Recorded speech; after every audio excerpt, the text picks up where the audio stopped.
G'day folks, this is just a little bit of a plant / pest ID clip.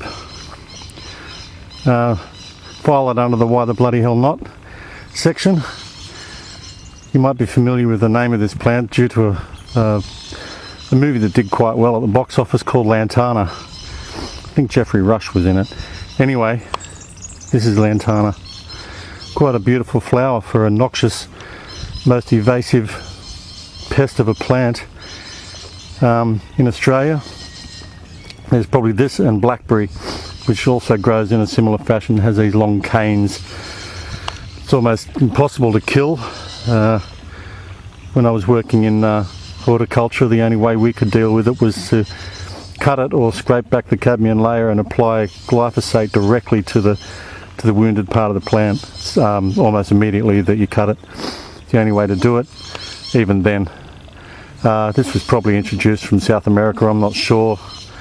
Probably as an ornamental shrub or something, and then escaped into the wild.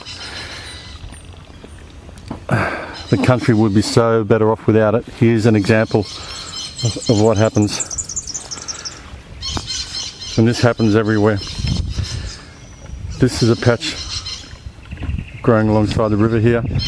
All that you can see there, apart from the eucalypts growing out of it, all that is just choked with lantana. And this is a tiny, tiny pinprick of an area compared to what the country's suffering under. It just grows so thick nothing can come out of it.